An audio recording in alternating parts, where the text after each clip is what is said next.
बहुत समय पहले की बात है। राजा जय सिंह अपने महल के दरबार में बैठा हुआ गुस्से से अपने मंत्री चमन से बोला, मेरी समझ में नहीं आता चमन सिंह, इस राज्य का महाराज मैं हूँ या वह साधु। हम इतनी देर से उसका इंतजार कर रहे हैं, लेकिन वो अभी तक नहीं आया। तो मंत्री चमन सिंह कहता है, महाराज धीरज रखिए, वह आता ही होगा। तो महाराज कहते हैं, बस एक यही चीज हमारे बस के बाहर है, हम धीरज नहीं रख सकते। राजा जय सिंह ने इतना कहा ही था कि तभी उनके दरबार में एक साधु आ पहुंचा। फिर महाराज कहते हैं, तुमने हमें इंतजार करवाकर अच्छा नहीं किया साधु। तुम्हें पता नहीं कि हम अपना भाग्य सुनने के लिए कितने उत्सुक हैं। तो साधु कहता है, महाराज आप अपने राज्य के सबसे क्रूर शासक हैं।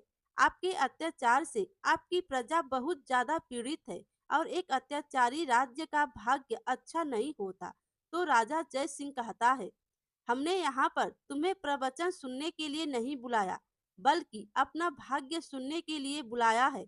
मंत्री चमन सिंह ने हमें बताया कि तुम चेहरा देखकर इंसान का भाग्य बता देते हो। मैं इस संसार का सबसे शक्तिशाली राजा बनना चाहता हूँ। बताओ, क्या यह मेरे भाग्य में है? साधु राजा जय सिंह के चेहरे को देखकर बहुत रहस्यमयी अंदाज में बोला, महाराज आपके भाग्य में आपके पुत्र के हाथों ही मरना लिखा है और भाग्य को कोई नहीं बदल सकता। यही आपकी तकदीर है। यह सुनकर राजा जय सिंह बुरी तरह से आवेश में आ गया और तुरंत तलवार निकालता हुआ साधु की ओर देखकर बोला, यहाँ आने से पहले एक बार अपना भाग्य भी देख लेते कि तुम्हारे भाग्य में मेरे ही हाथों मरना लिखा है। तो साधु कहते हैं, महाराज मैंने अपना भाग्य भी देखा है। मेरी मृत्यु तुम्हारे जैसे अत्याचारी राजा के हाथों नहीं लिखी। इतना बोलकर साधु रंग बिरंगी किरणों के साथ वहां से गायब हो गया। तो राजा जय सिंह कहते हैं, आखिर वो साधु गायब कहाँ हो गया? राजा जय सिंह ने इतना कहा था कि तभी एक सैनिक वहां दौड़ते हुए आकर बोला, महाराज गजब हो गया, पड़ोसी राज्य के राजा उदय सिंह ने आपके राज्य के ऊपर हमला कर दिया है और राजा उदय सिंह महल के बाहर खड़ा है। उसने आपको युद्ध के लिए ललकार रहा है। यह सुनकर राजा अपनी तलवार निकालकर सीधा अपने महल से बाहर आ गया। बाहर राजा उदय सिंह खड़ा हुआ, उसकी ओर घूरते हुए बोला, तुमने अपनी प्रजा पर अत्याचार करने की सीमा पार कर दी है राजा जय सिंह। मैं तुम्हें युद्ध के लिए ललकार रहा हूँ। तो राजा जय सिंह कहता है, तुमने मेरे राज्य पर आक्रमण करके मुझे चुनौती देकर अच्छा नहीं किया राजा उदय सिंह। मैं तुम्हें युद्ध में हराकर तुम्हारे सारे परिवार को समाप्त कर दूंगा। कुछ ही देर में राजा उदय सिंह और जय सिंह के बीच भयंकर युद्ध छिड़ गया, मगर राजा उदय सिंह जय सिंह के हाथों मारा गया। राजा जय सिंह अपने सैनिकों की ओर देखकर बोला, जाओ जाकर राजा उदय सिंह के राज्य में ऐलान कर दो कि उनका राजा मेरे हाथों मारा गया। यह ऐलान सुनते ही उनके सैनिकों में खलबली मच जाएगी और राजा उदय सिंह के परिवार को भी समाप्त कर दो। राजा जय सिंह का आदेश सुनते ही सैनिक तुरंत राजा उदय सिंह के राज्य की ओर चल पड़े। कुछ देर में राजा उदय सिंह के महल और राज्य खलबली मच गई। इधर राजा उदय सिंह के महल राजगुरु एक कक्ष के बाहर बेचैनी से टहल रहे थे। तभी उस कक्ष से एक दासी नवजात शिशु को लेकर बाहर आकर राजगुरु से बोली, महाराज उदय सिंह की पत्नी रानी शकुंतला ने एक सुंदर पुत्र को जन्म दिया है। तो राजगुरु बोले, बहुत बुरी खबर है दासी। राजा उदय सिंह अपने पड़ोसी राज्य के राजा जय सिंह के हाथों मारे गए। हमने महारानी और उनके पुत्र को महल से सुरक्षित निकालना होगा। कुछ ही देर में राजा जय सिंह के सैनिक महल में घुसकर तबाही मचा देंगे और मुझे शक है कि वह महारानी शकुंतला और उनके पुत्र को भी मार देंगे। राजगुरु ने इतना कहा ही था कि तभी राजा जय सिंह के दो सैनिक वहां आ पहुंचे। एक सैनिक दूसरे सैनिक से बोला, लगता है यह राजा उदय सिंह का पुत्र है, इसे तुरंत दासी के हाथ से छीन लो। तुमने सही कहा सैनिक, हमें पहले से ही इस बात की सूचना थी कि राजा उदय सिंह की पत्नी रानी शकुंतला गर्भवती थी। एक सैनिक ने तुरंत दासी के हाथ से शकुंतला के पुत्र को छीन लिया, फिर बोला, राजगुरु और सभी को समाप्त कर दो। दूसरे सैनिक ने तुरंत दासी के ऊपर हमला कर दिया।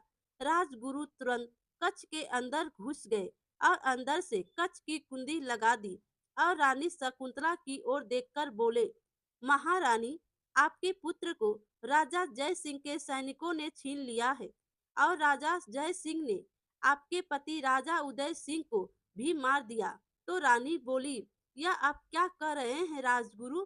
मैं बिल्कुल सही कह रहा हूँ महारानी। समय कम है, आप जिस कक्ष में हैं उस कक्ष से एक गुप्त रास्ता भी है जो महल से जंगल में निकलता है। मैं आपको उस गुप्त रास्ते से महल के बाहर सुरक्षित ले जाऊंगा। फिर रानी बोली, राजा जय सिंह एक क्रूर राजा है। उसने मेरे पति को मार दिया और मुझे विश्वास है कि वह मेरे पुत्र को भी मार देगा। तो अब मैं जी कर क्या करूंगी? तो राजगुरु कहते हैं, नहीं महारानी शकुंतला, हिम्मत मत हारिए, मत भूलिए कि आपको अपने पति की मौत का बदला भी लेना है। राजगुरु रानी शकुंतला को तुरंत उस कक्ष के गुप्त रास्ते से बाहर ले गए। वह रास्ता जंगल की ओर खुलता था। इधर वह दोनों सैनिक रानी शकुंतला के नवजात शिशु को एक जंगल की ओर ले गए। एक सैनिक दूसरे से बोला, अब इसका क्या करें? करना क्या है? इसे यही जंगल में फेंक देते हैं, अपने आप मर जाएगा। दूसरे सैनिक ने ठीक वैसा ही किया। रानी शकुंतला के पुत्र को झाड़ियों में फेंक दिया और पहले सैनिक से बोला, चलो यह खुशखबरी महाराज जय सिंह को सुनाते हैं। इस खुशखबरी को सुनकर वो हम दोनों को जरूर इनाम देंगे। दोनों सैनिक तुरंत वहां से चले गए।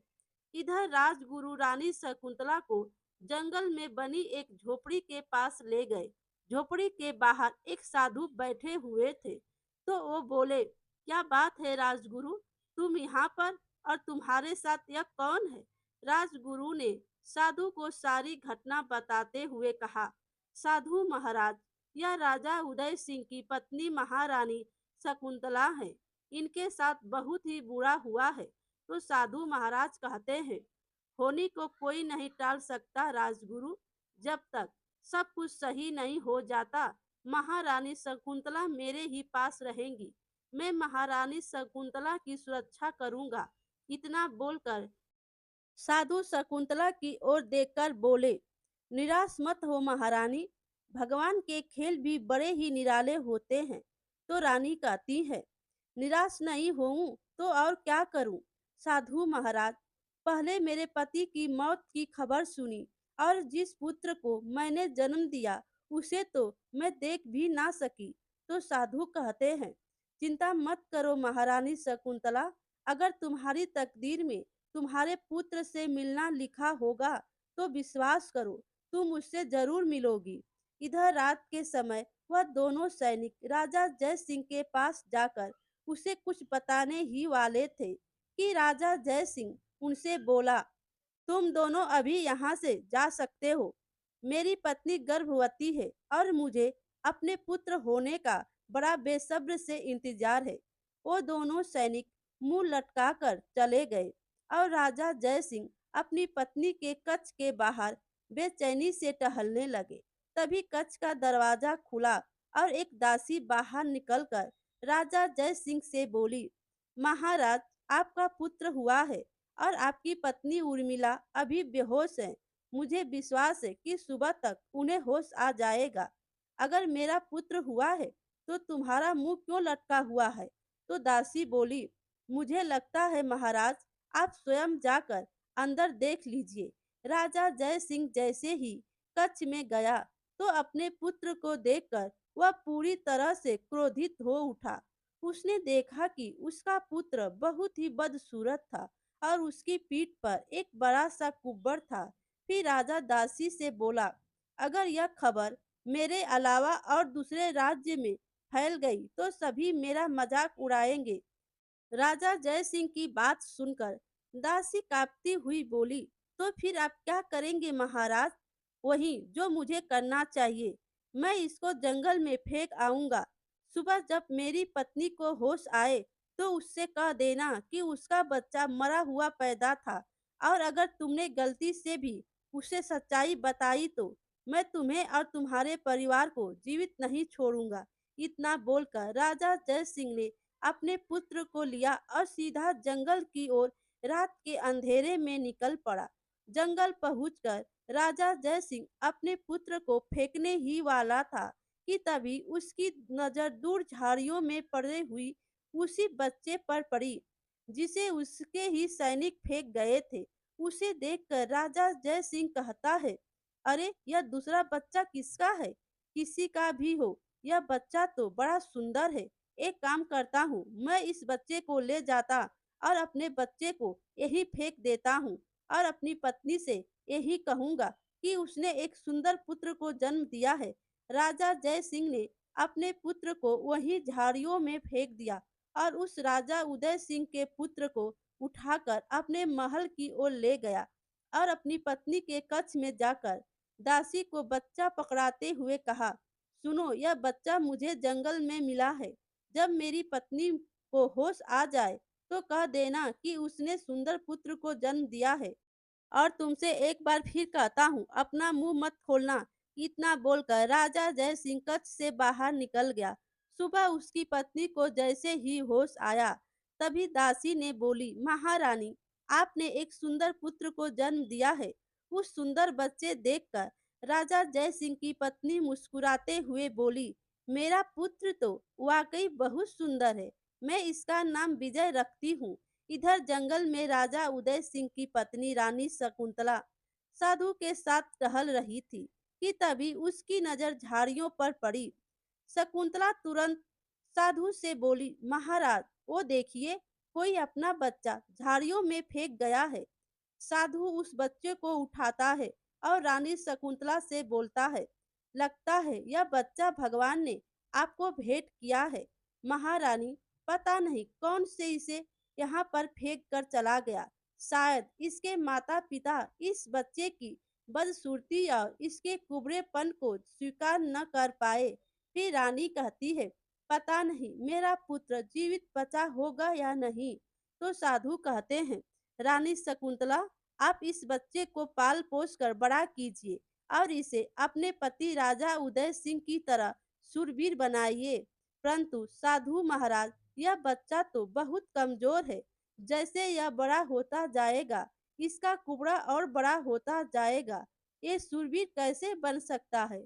तो साधु कहते हैं, तुम इसकी चिंता मत करो, तुम इसका पालन पोषण करो। बड़े होने पर इसे युद्ध करना सिखाओ।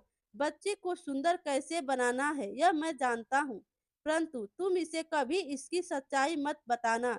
अगर इसे इसकी सच्चाई समय से पहले पता चलेगी तो इसे बहुत ही दुख होगा। तो रानी कहती है, आप जैसा कहें मैं वैसा ही करूंगी साधु महाराज। मैं इसका नाम अजय सिंह रखती हूँ।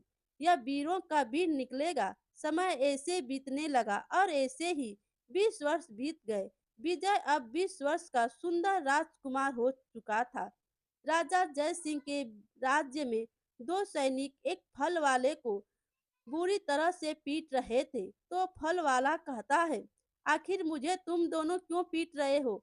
तो सैनिक कहते हैं, तेरी हिम्मत कैसे हुई हमसे फल के लिए मुद्राएं मांगने की?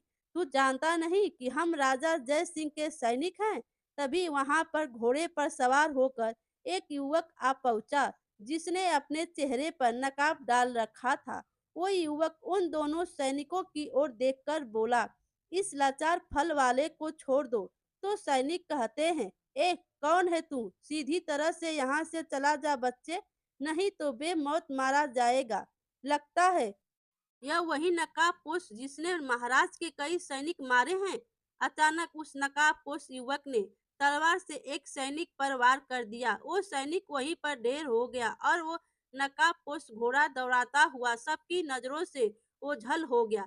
दूसरा सैनिक दौड़ता हुआ राजा जय सिंह के महल में जाकर बोला, महाराज, उस नकाबपोश ने मेरी आंखों के सामने मेरे साथी सैनिक को मार डाला। फिर राजा कहते हैं, वो नकाबपोश कई सैनिकों को मार चुका है। उसने तुम्हारी आंखों के सामने तुम्हारे साथी को मार दिया और तुम कुछ नहीं कर पाए। इतना बोलकर राजा जय सिंह मंत्री चमन सिंह की ओर देखकर बोला, आखिरकार राजकुमार विजय क्या कर रहे हैं? कुछ दिनों पहले मैंने राजकुमार विजय से कहा था कि वो उस नकाबपोश का पता लगाए, तो मंत्री कहता है, महाराज, राजकुमार विजय तो शिकार पर गए हैं।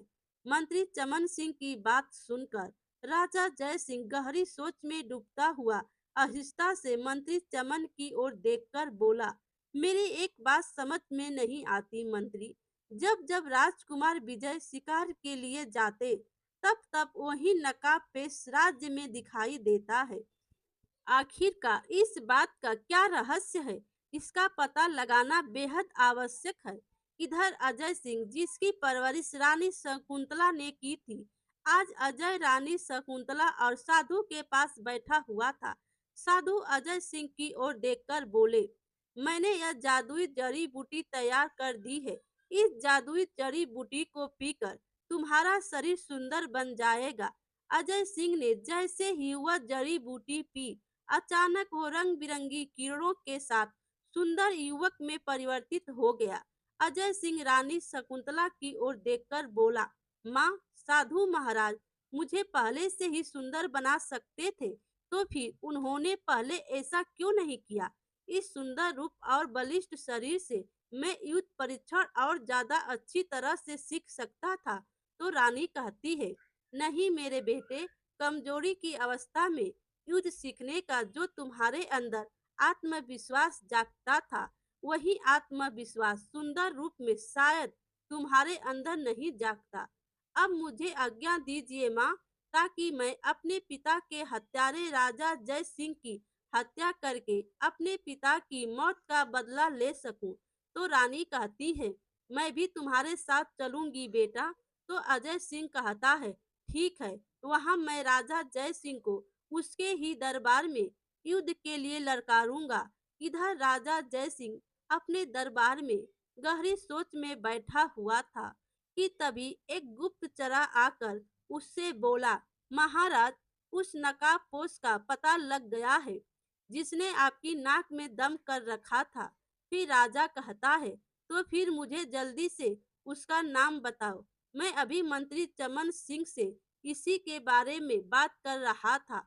गुप्तचर नजर नीचे करते हुए बोला, महाराज, वो कोई और नहीं बल्कि आपका पुत्र राजकुमार विजय है। ये सुनकर राजा जय सिंह पूरी तरह से चौंक पड़ा। तभी वहां पर राजकुमार विजय आ पहुंचा। राजा जय सिंह क्रोधित अवस्था में अपने पुत्र राजकुमार वीर की ओर देखकर बोला, यह क्या बदतमीजी है राजकुमार विजय? तुम अपने ही सैनिकों के दुश्मन बने हुए हो। आखिर तुम क्यों अपने सैनिकों को मारते हो? फिर राजकुमार विजय कहता है, तो आखिरकार मेरा भेद खुल ही गया पिताजी। जब खुल ही गया है तो फिर सुन लीजिए। आपके सैनिक प्रजा पर अत्याचार करते हैं और मैं किसी के साथ अत्याचार होता हुआ नहीं देख सकता। तो राजा कहते हैं, बकवास बंद करो। तभी वहां पर अजय सिंह और रानी शकुंतला के साथ आ पहुंचा और राजा जय सिंह की ओर देखकर उससे लड़काते हुए बोला, मैं तुम्हें युद्ध के लिए लड़कार रहा हूँ। कौन हो तुम? तभी शकुंतला राजा जय सिंह से बोली, यह मेरा पुत्र है अजय सिंह, और मैं राजा उदय सिंह की विधवा पत्नी शकुंतला हूँ।